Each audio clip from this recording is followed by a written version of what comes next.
E si conclude così, dopo appena 5 episodi, il primissimo arco narrativo del nuovo anime di Ken il Guerriero, Hokuto no Ken Fist of the North Star. In questo episodio analizzeremo gli episodi 3, 4 e 5.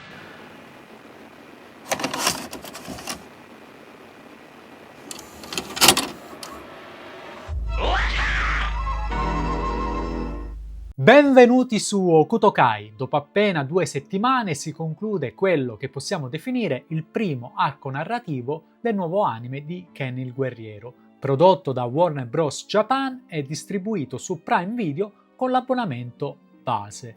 Vorrei chiarire subito un punto importantissimo, vista la confusione generale che ho letto in giro, che questa nuova serie non è un remake dell'anime del 1984, ma un nuovo adattamento fedele, o almeno il più possibile, al manga originale di Tetsuo Hara e Buronson. È una cosa da tenere assolutamente in mente, visto che nel giro di soli 5 episodi Shin è già fuori dai giochi ed è una cosa che sicuramente risulterà straniante per chi non ha mai letto il manga, ma vi posso garantire che nel manga accadeva proprio in questo modo. Infatti, mentre il manga originale veniva scritto settimanalmente e gli eventi venivano sviluppati a braccio di settimana in settimana, l'anime storico invece aveva dalla sua il vantaggio di essere entrato in produzione diversi mesi dopo l'inizio del manga. E questo ha sicuramente permesso, nel bene o nel male, di aggiustare il tiro, rendendo Shin un avversario molto più difficile da raggiungere, con un esercito molto più vasto e numerosi sottoposti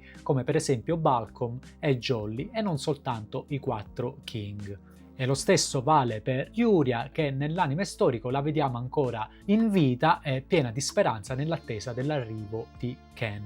Una cosa che riusciva a farci affezionare senza dubbio a questi personaggi che nel manga purtroppo non avevano avuto modo di farsi amare, vista la brevità e il fatto che veniva scritto appunto di settimana in settimana. Tuttavia, se fate attenzione, la scansione dei primissimi episodi è praticamente identica tra anime storico e questo del 2026. Infatti nel primo episodio abbiamo Zid, Z, nel secondo abbiamo picche, nel terzo abbiamo quadri e fiori e nel quarto abbiamo cuori.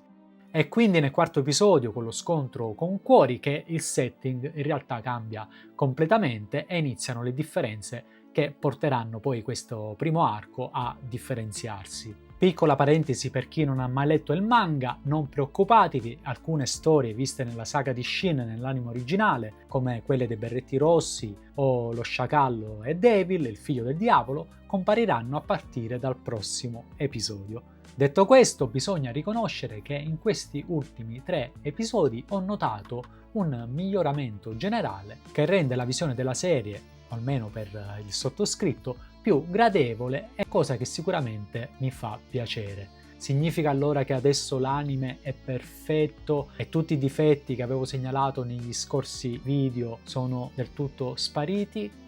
Ovviamente no. Però ci sono molto meno momenti discutibili che negli scorsi episodi mi avevano distratto dalla visione e questo per me è già un passo importantissimo. In questa recensione quindi vorrei evitare il più possibile di parlare della CGI perché ormai un aspetto assodato di questa serie e non voglio assolutamente sembrare un disco rotto che parla sempre delle stesse cose. Ovviamente la serie ha dei limiti abbastanza evidenti per quanto riguarda appunto la grafica, però non so se sia questione di abitudine o forse semplicemente avendo capito ormai cosa aspettarmi, non mi stupisco poi più di tanto. Immaginiamo per esempio che questa linea sia il livello della serie secondo me. E fino a quando la qualità non scende sotto questa linea, per me va bene. Se invece riesce ad andare sopra, tutto di guadagnato, significa allora che mi ha sorpreso.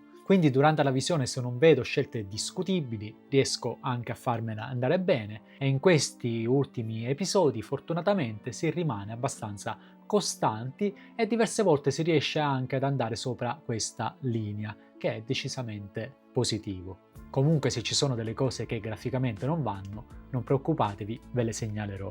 Partiamo con l'episodio 3 intitolato Southern Cross, che forse è, devo dire, il mio preferito degli episodi usciti finora. Forse perché è quello più fedele al manga. Diciamo che non parte proprio benissimo, infatti vediamo Bat che scivola senza lasciare scie sul terreno e Ken che salta giù dal dirupo in una maniera non proprio del tutto naturale. Ma va bene anche così, perché poi devo dire che l'episodio comunque si riprende. Vengono reintrodotte scene che erano state eliminate nell'anime storico, come l'uomo appeso con il pugnale con il messaggio da parte di King, o come quello della bambina che sorregge il padre per impedire che venga impiccato. In questo caso la bambina è stata resa più adulta, come è successo già per Lin, una scelta che comprendo assolutamente perché è più adatta alla sensibilità odierna. La parte con Diamond Quadri mi è piaciuta molto e devo dire che le animazioni sono fatte molto bene. Il bastone viene fatto roteare sopra la testa, dietro la schiena e si vede proprio che lì c'è stata più cura nell'animazione e una ricerca, diciamo, di reference di queste azioni, e devo dire che si nota. Anche la regia accompagna benissimo la scena con movimenti di camera che danno sicuramente più dinamismo. Ci sono anche dei bei primi piani, ma c'è una cosa che vorrei capire, ovvero quanti modelli del viso hanno a disposizione per Ken. Perché ho notato che in certe inquadrature, dipende forse dall'angolazione, Ken cambia faccia. A volte è fatto bene, altre volte è fatto male. Ho proprio questa curiosità. Una cosa che davvero non riesco a farmi piacere è come gestiscono le mosse speciali di Ken. Anche qui le ho trovate sbrigative e finiscono tutte in un attimo. Il Koshu Hagan Ken secondo me avrebbe funzionato molto meglio se Diamond fosse rimasto in aria insieme a Ken mentre veniva pronunciato il nome della tecnica. Invece, dopo aver visto i dettagli delle dita e del ginocchio, vediamo subito dopo Quadri a terra e Ken rimasto in aria che pronuncia la mossa. Ho capito che nel manga è esattamente in questo modo, però non tutto funziona allo stesso modo anche in animazione. E poi, come abbiamo visto sia negli scorsi episodi e come vedremo dopo, quando vogliono cambiano le cose rispetto al manga. Penso che sia un peccato perché bastano davvero pochi secondi per rendere la scena un poco più coinvolgente. Sia lodato comunque il cielo che la scena finalmente è di giorno ed è proprio tutta un'altra cosa. Ero veramente stanco di vedere scene notturne senza alcun motivo. Si passa questa volta a una scena notturna, proprio come nel manga, e per fortuna è priva di quei colori al neon e luci strane che venivano da chissà dove e si riflettevano sui personaggi. Il design di Club, fiori, non è niente di speciale rispetto al manga, però funziona. Non mi è piaciuto invece il tizio che cerca di toccarlo per salvarsi la vita, abbastanza bruttino, diciamo. La scena in cui Ken si scrocchia le dita e dice che avrebbe qualche domanda da fare, secondo me è stata proprio toppata a livello registico. Non ha neanche la metà dell'impatto che aveva nel manga. Infatti avrei preferito un'inquadratura leggermente dal basso che partisse dalle gambe e salisse fino al busto di Ken. Sarebbe stata molto più potente e sarebbe rimasta impressa proprio come rimane impressa nel manga. Secondo me cannata totalmente. Ho apprezzato invece il combattimento, soprattutto per le aggiunte rispetto al manga, come la distruzione degli artigli di fiori. Bellissimo anche il movimento di Ken che ruota dopo che si è spinto sulla faccia di fiori. Davvero ben riuscito. Però anche qui il colpo sulle mani di fiori, il Goshi Retsudan, secondo me è troppo veloce e poco incisivo. Proprio non ce la fanno a spendere qualche secondo in più su ste mosse, no. Invece mi è piaciuto molto quando gli tappa la bocca con la scarpa, quella devo dire che è una bella trovata, infatti nel manga gli metteva il piede sul naso, quindi molto meglio qui. Molto bella neanche a dirlo la scena animata che arriva subito dopo, ovvero quando marchiano la donna a fuoco con il simbolo di King sulla schiena. Passiamo poi alla scena del bar in cui compare Hart per la prima volta, il modello del barista abbastanza terribile, ma lasciamo perdere, mentre Hart è ben realizzato. Mi piacciono molto le mani. Poi devo dire che c'è più enfasi nella scena in cui Hart respinge le armi che gli si sono conficcate nel corpo che nelle mosse di Ken.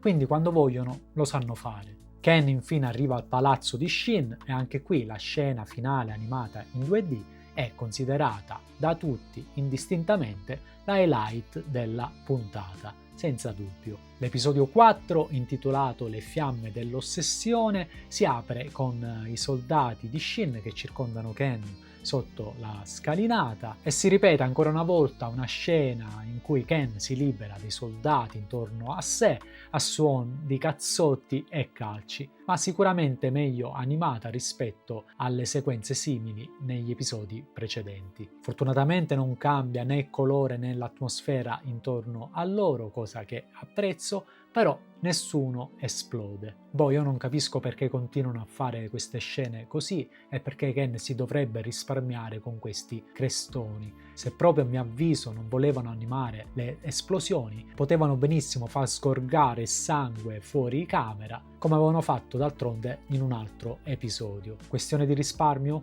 Chi lo sa. Voglio proprio vedere cosa faranno quando spunterà Rey, che a questo punto mi aspetto che invece di affettarli li prende tutti a schiaffoni.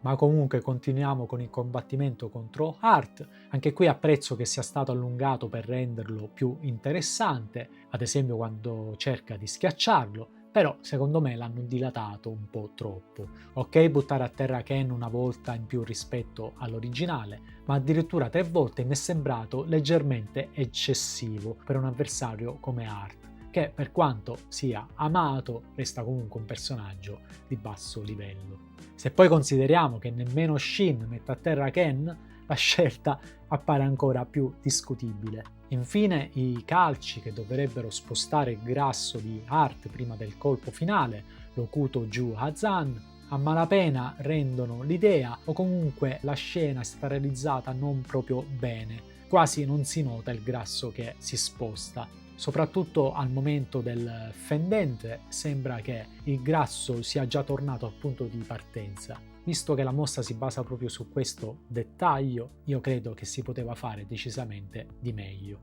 Parte poi il flashback del rapimento di Yuria, che non è male, mi piace il filtro rossastro che fa capire sia un ricordo e anche il fondale con la statua che è ben realizzata e puoi vedere la materia.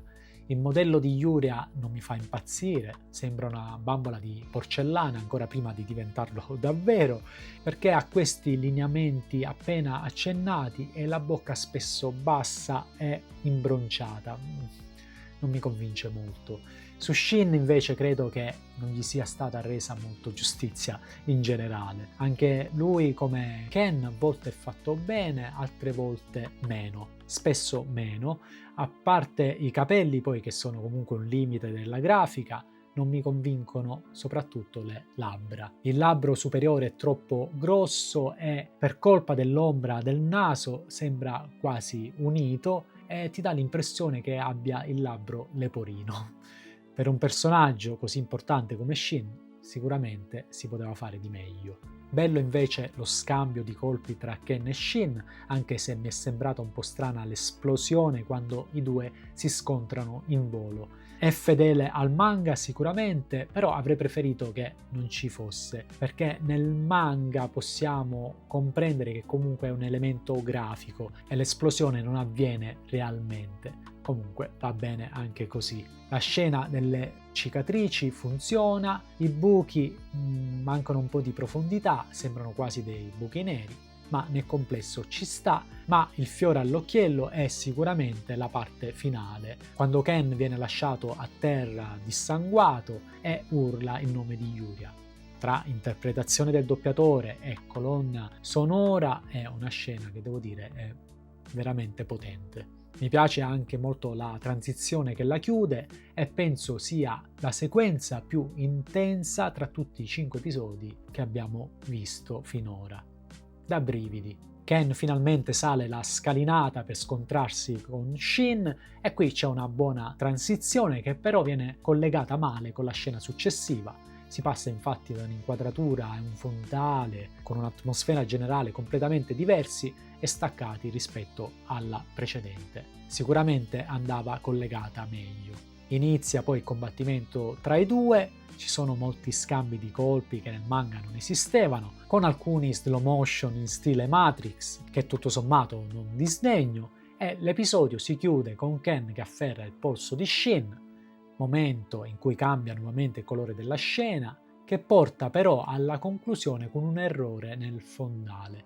Le colonne dietro di Ken, infatti, da squadrate diventano tonde con scanalature verticali. Praticamente le colonne che si trovavano giù durante il combattimento con Heart. L'avevate notato? E infine si arriva all'episodio 5 chiamato Croce di Sangue. Bellissimo il nuovo inizio dell'intro che questa volta ci mostra le sagome dei vari successori della divina scuola di Hokuto, compreso Kenshiro Kasumi di Soten no Ken. Mi piace questa cosa di introdurre elementi che vengono sia dal manga originale che da Soten no Ken, quando si parla della storia dell'Hokuto Shinken. Proprio figo, ma vorrei sapere com'è possibile che continuano a lasciare quel Ken bambolotto alla fine di questi intro, che ci dobbiamo poi sorbire per il resto di questa prima parte, o almeno spero. Ritorniamo comunque al combattimento tra Ken e Shin con una breve ripetizione di quanto abbiamo visto nell'episodio precedente, e se ricordate l'errore delle colonne, qui è ancora più strana la situazione. Infatti nel cambio di atmosfera non solo cambia il colore della scena, ma anche le colonne si trasformano. Perché?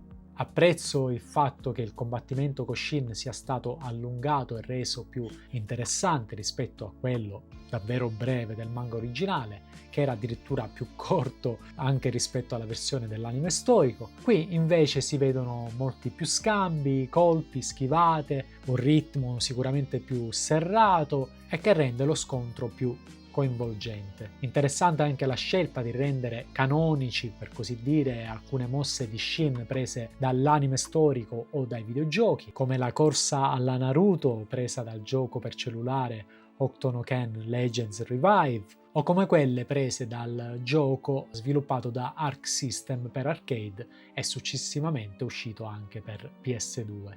Questo aiuta ad arricchire il Nanto Koshuken di Shin, che nel manga originale a questo punto della storia praticamente non esisteva ed era infatti chiamato ancora solo Nanto Seiken, e quindi vedo l'impegno da parte di questi autori di questo anime a rendere giustizia al personaggio di Shin con queste aggiunte. Detto questo, però, secondo me non tutte queste aggiunte funzionano allo stesso modo. La mossa, per esempio, secondo me si poteva evitare, perché oltre a essere un po' fuori contesto, infatti dà la sensazione di essere troppo da videogioco picchiaduro, che è praticamente la Power Wave di Terry Bogard da Fatal Fury, introduce anche un uso dell'energia, dell'aura che a questo punto della storia stona un po' e risulta fuori luogo. Infatti neanche Ken usa questo tipo di mosse. In generale comunque apprezzo l'attenzione verso le opere precedenti, ma credo che serva anche una certa misura, diciamo, perché non tutto sempre funziona. Praticamente è uno di quei casi in cui il troppo stroppia, secondo me.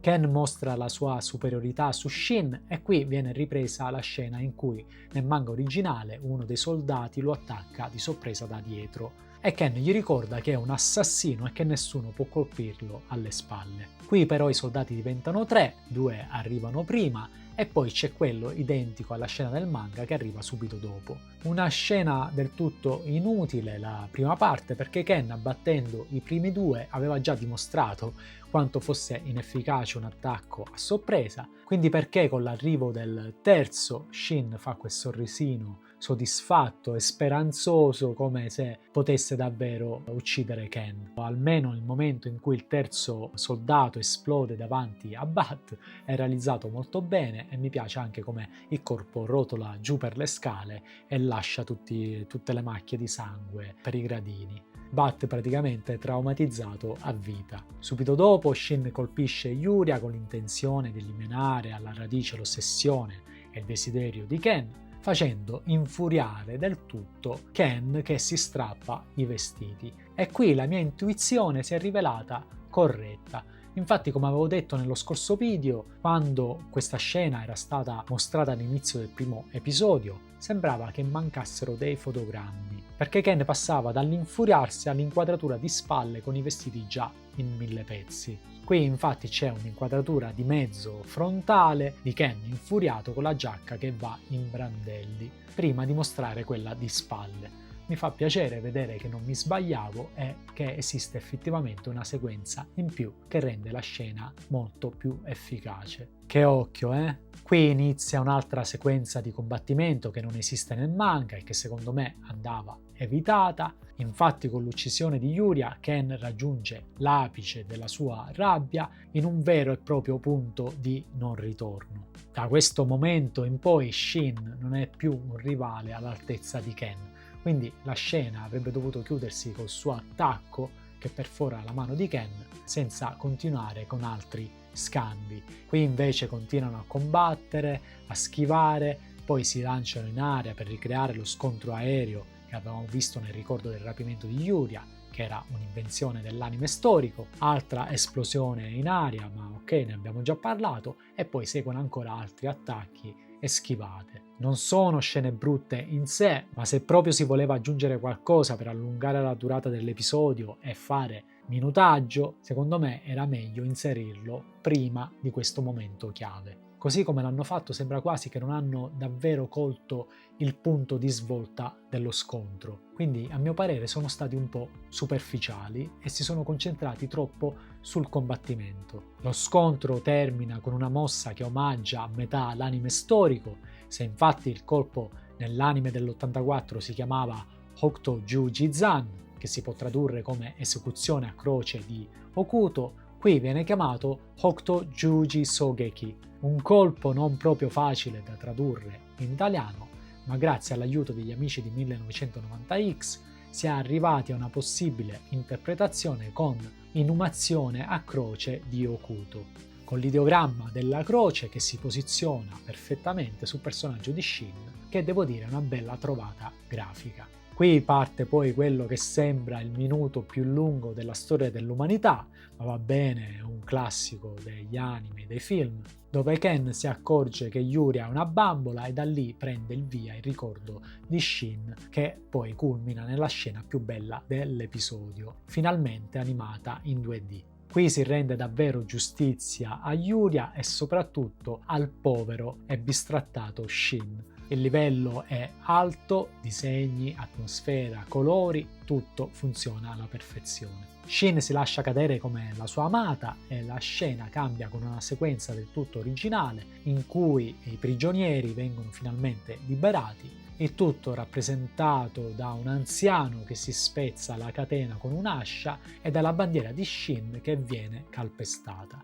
Una scena molto significativa che aggiunge ancora una volta qualcosa in più alla storia originale, purtroppo rovinata dall'uso dello stesso modello CGI di Misumi con dei capelli diversi e altri personaggi riciclati dallo stesso episodio. E l'episodio si chiude con un Ken silenzioso che scava la terra per seppellire l'amico rivale Shin. Dietro quasi non si nota, ma una croce si forma nei riflessi delle vetrate del palazzo dietro di Ken. Un dettaglio che a me è piaciuto un sacco e che rende tutto molto più suggestivo, diverso dal manga originale, ma dallo stesso impatto. Una cosa che mi ha davvero deluso e che invece mi era piaciuta molto erano le immagini finali in stile Harmony Cell che si trovavano a fine dei primi 2 episodi e che si rifacevano alle splash page finali dei capitoli del manga. Purtroppo sono state completamente rimosse da questi 3 episodi. Non capisco davvero la motivazione dietro a questa scelta, perché queste immagini sono sicuro che piacessero davvero a tutti. L'unica cosa che ho pensato è che siccome in questi 3 episodi la fine non combacia con una splash page, ovvero un'immagine a tutta pagina, non l'hanno rispettato neanche loro. Se così fosse è davvero una scelta pignola perché le immagini prendono comunque quasi tutta la pagina e quindi è un vero peccato perché potevano benissimo farle e i finali di episodio avrebbero sicuramente acquistato più valore.